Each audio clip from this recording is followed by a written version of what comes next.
Watching the Highlight Zone with Wayne 15 Sports Director Glenn Marini. Local sports coverage you can count on. It's the Highlight Zone. Yeah, the Highlight Zone. It's the Highlight Zone. Yeah, the Highlight Zone. It's Friday night. We on the Highlight Zone. To fulfill my dream and go down and play state championships, pretty surreal. We lost last year, so we're going to come back even harder this year. We finally got our opportunity to do it, and we're going to go show out. It's not on one man's shoulder, it's everybody. We've been dreaming about this since, I've been playing these guys since third grade. I think we just need to come into that game locked in and just do our thing. Learn along the way. You got to have a lot of fun this week and embrace it and be thankful. Preseason, top goal, win a state championship. It's the Highlight Zone. Yeah, the Highlight Zone. It's the Highlight Zone. Yeah, the Highlight Zone.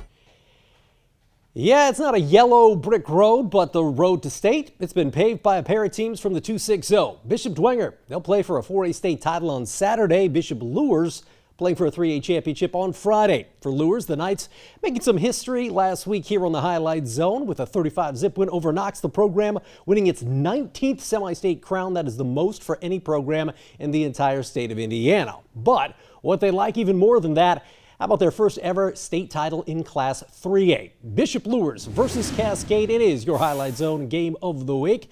Luers coming in with 12 state titles in program history, all those though in 2A. Cascade, meanwhile, making it to state for the first time in their program's history. First quarter, it was all Cascade. Cadets offense averaging almost 55 points a game coming in. Dayton Mink capping off Cascade's first drive with a touchdown. PAT no good though. 6-0 Cascade in the lead.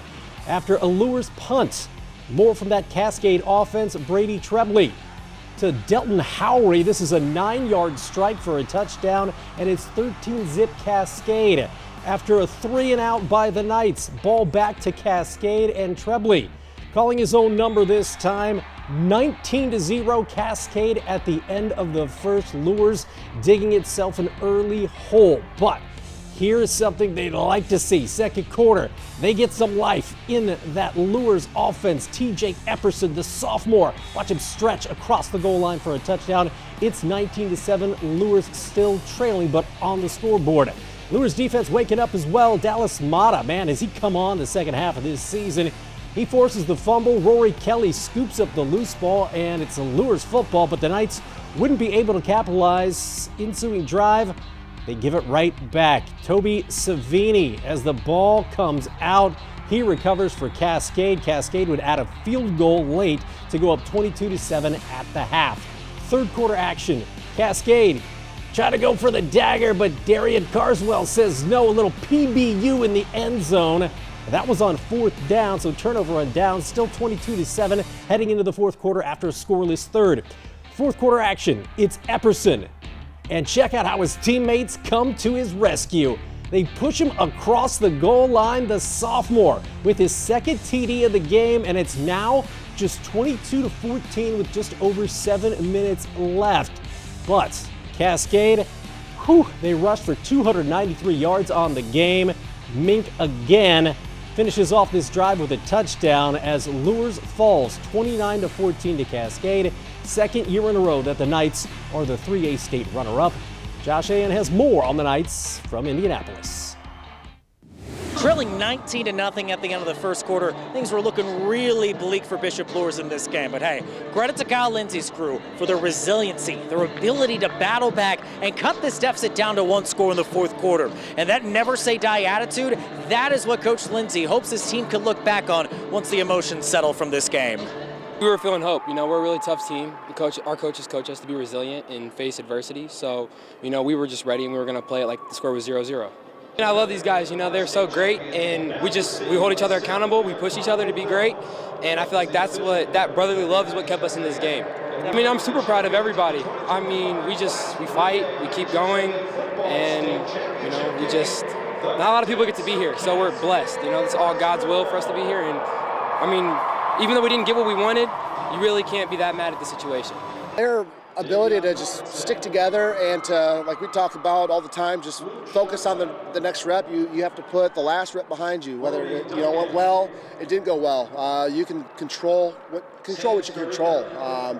that's been a message that we've really encouraged the kids, communicated the kids since most of them were freshmen with us. So, yeah, it stinks whenever you get here and you lose, but the journey is more than half the enjoyment of this game.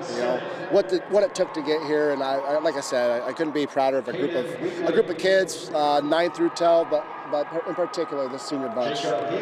Bishop Luers ends their season with a 9-6 record and is Class 3A state runner-up for a second straight season. And because of their ability to get to Lucas Oil for back-to-back years, the Knights are actually going to move up to Class 4A starting next season.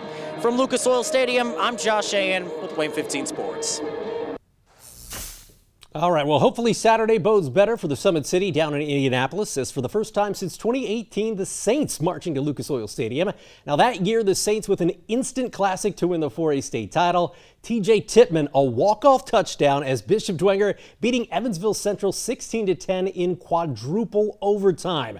This time around, Jason Garrett and the Saints will face a very familiar foe. Saints set to face a Roncalli team they played back in Week 1, losing 3-0 on the road in a defensive slugfest on a field goal in the fourth quarter.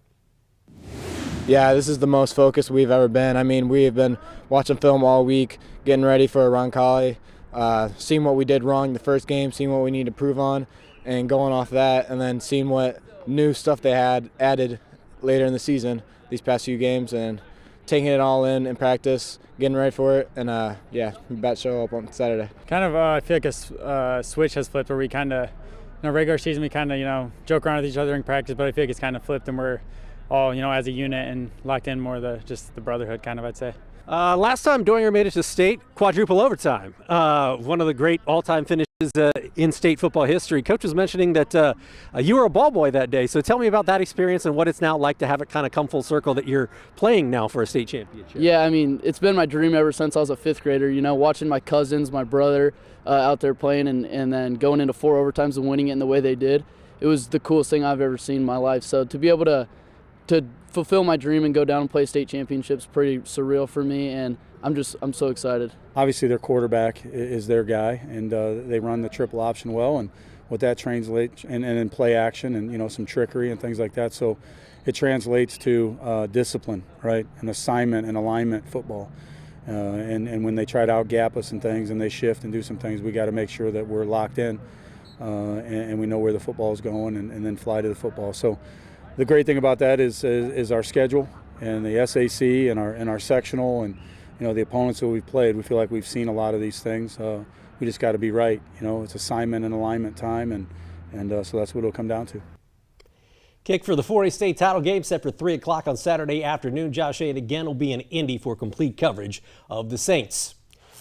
For the Highlight Zone, to a head football coaching job on the D1 level. Big news for Northrop High School grad Jamarcus Shepard. Shepard named the new head coach at Oregon State. The Fort Wayne native has spent the last 2 years on staff at Alabama, most recently as associate head coach. Before that, he was an assistant at the University of Washington.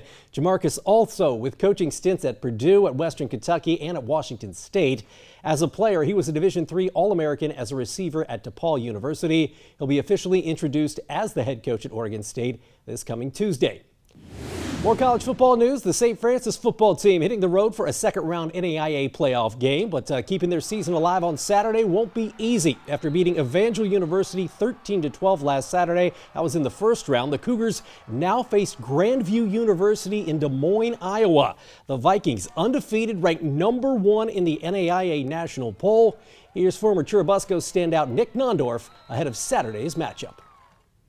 I think it's one of the biggest things. We're going to have to carry over last week into this week. I think the only way to win this game is we're going to have to stop them on defense. I know they've been putting up a bunch of points this year, so if we can hold them, that would be how we win. It's never really do you get to play football on Thanksgiving rather than a little turkey bowl with your family, so it's awesome being able to put the helmet on, putting the shoulder pads on, really being able to play like real football and play football that means something.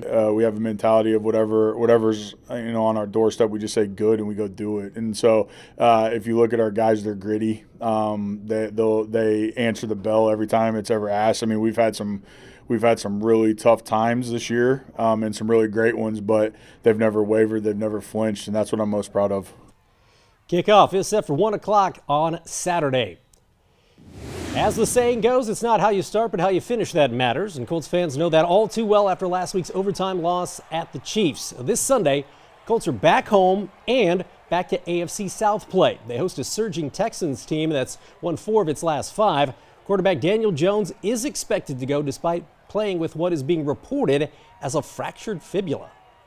I can't wait to be back home. I mean, we've been on the road for a long time and, definitely missing Lucas Oil. So glad to be back home on Sunday. And, I mean, honestly, I feel like our urgency has been high all year, every game. I mean, last week was a big game. Atlanta was every game is the biggest game of the season because it's the next one.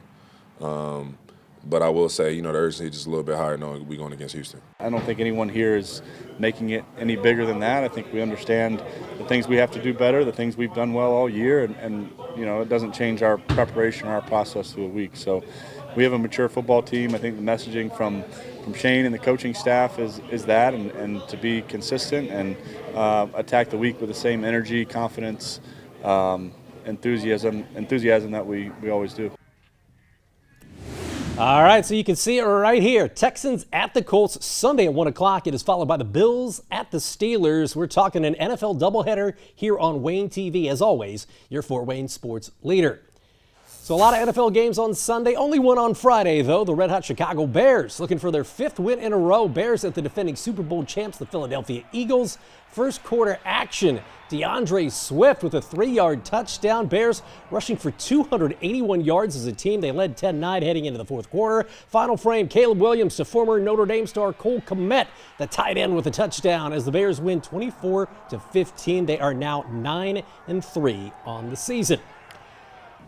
Well, that is going to do it for football, but coming up after the break, we're going to heat things up on the hardwood. That means the Dons in action on Black Friday at the Gates Center. It also means number 1 Purdue with their final tune-up before Big Ten play.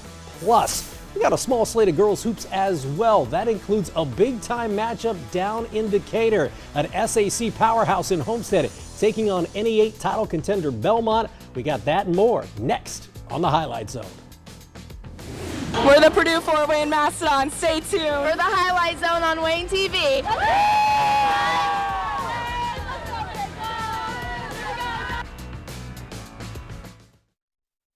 We're the Belmont Braves. Welcome back to the Highlight Zone. After dropping a game to Norwell last week, Homestead no longer number 1 in the state poll. Instead, the Spartans now number 2 in the 4A poll behind Lawrence Central. Meanwhile, Belmont coming in undefeated. The Braves 6-0 and ranked 5th in the state in 3A. To the TP we go as these two powerhouse programs squaring off on a Friday night. In the second quarter, we pick it up with Homestead only up by 1, but make it 3. This is Gabby Helsum with 2 of her game-high 22 points. Future Toledo Rocket showing out. Then Delaney Knoll feeding Aggie Bell as Homestead led 33-25 at the half, much to the chagrin of Mr. Andy Heim. Third quarter, Carly Mollering, good ball movement on the perimeter. She knocks down the 3. She had 9 on the game. Homestead expanding their lead, but Belmont trying to counter. Ashley Blakey with 2 of her team-high 18. Marianne Blakey added 15, but simply too much. Homestead at the TP. Maya Epps the and 1. The University of Louisville recruit had a dozen as Homestead wins 63-40. At the Tigers Den in Bluffton, Doug Curtis's team looking for its 3rd win in a row. Bluffton and South Adams both playing their conference opener. First quarter. Matter of fact, just 10 seconds into the game, that's Chloe Dick with 3 of her 17. So a good start for the Tigers in this one. South Adams responding. Lucy Schwartz. May the power of the Schwartz be with you. A sophomore in the corner for the bucket. But Bluffton, man, they are tough. You're going to see Conley Alt this time. And Alt off to a great start this season. Good screen there from a teammate. She lays it in. She had 20, Bluffton by 4. And then it's Miss Alt from the outside as Bluffton pulls away early. You're going to see Lainey Troush come up with a bucket for the Starfires, but it's Bluffton winning at home by a final of 64-33. A handful of former Highlight Zone Hoopers in action on Friday as the Jackson twins, Sanaya and Nevaeh, suiting up for Butler after transferring from Valpo. The Bulldogs taking on the Dayton Flyers. First quarter, Sanaya kicking it to Nevaeh just like they probably did in the driveway for years. That's a 3. Then it's Sanaya taking it to the cup. finishing herself right here as the Bulldogs, they led by 7 early against the Flyers. Later, you'll see Columbia City grad Addie Baxter, just a freshman, kick it all the way up court. Sanaya gets the and one, and Butler rolling up 28 at the half. Third quarter, you'll see Baxter with the pull-up. Addie had 8 points, 6 assists. Sanaya 11 points. Nevaeh with 10. They lead Butler to a dominant win, 92-66 over Dayton. Purdue men with their final tune-up before Big Ten play. The top-ranked Boilermakers at home against Eastern Illinois. First half, Homestead grad Fletcher Luers. How many times have we seen him on the highlight zone? 3 of his 15. Purdue pulling away early. Story of this game, though, the big guy, Daniel Jacobson, the freshman down low, gets the and one. He had a career-high 24 points, went 8 of 8 from the floor. Purdue up by 25 at the break. Second half, watch Braden Smith leave it for Trey Kaufman-Wren. Smith passing Mateen Cleaves for second place in the Big Ten in career assists. He's only 70 assists away from passing Cassius Winston for the #1 spot as Purdue crushes Eastern Illinois 109-62. Here's former Highlight Zone star Fletcher Luers. Yeah, it's huge. They can come in, defend, they can come down and knock down shots.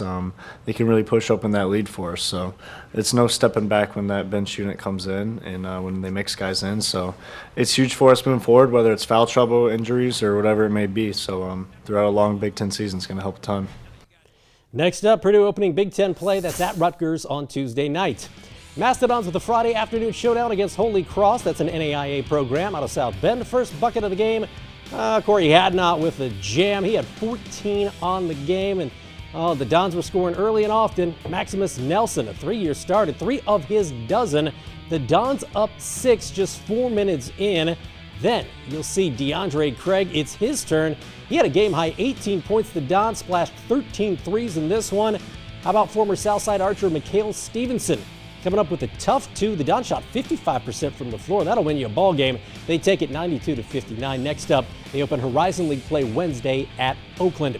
Stay tuned. We got Komets hockey and your gem of the night coming up next.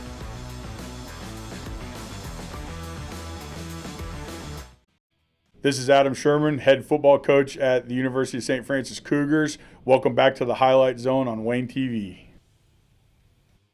Here at Peter Franklin Jewelers, we are proud to support local high school athletics. That's why we continue to sponsor the Highlight Zone on Wayne TV. Congratulations to this week's winner of the Gem of the Night, presented by Peter Franklin Jewelers. Your final gem of the night this season, man, it is all about teamwork. I counted 10 players in the scrum for Bishop Luers. The only guy at number 3 for Bishop Luers that wasn't involved in pushing TJ Epperson across the goal line.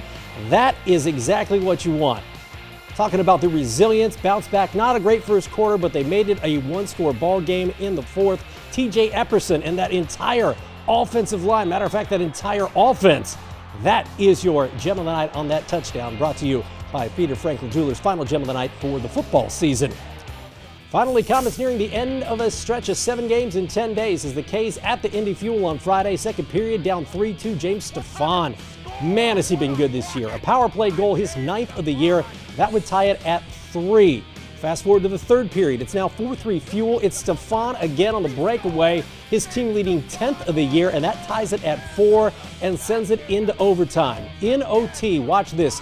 Jalen Smerrick would send this puck the entire length of the ice to Nick Deacon. Pooter had 0 goals on the season coming in.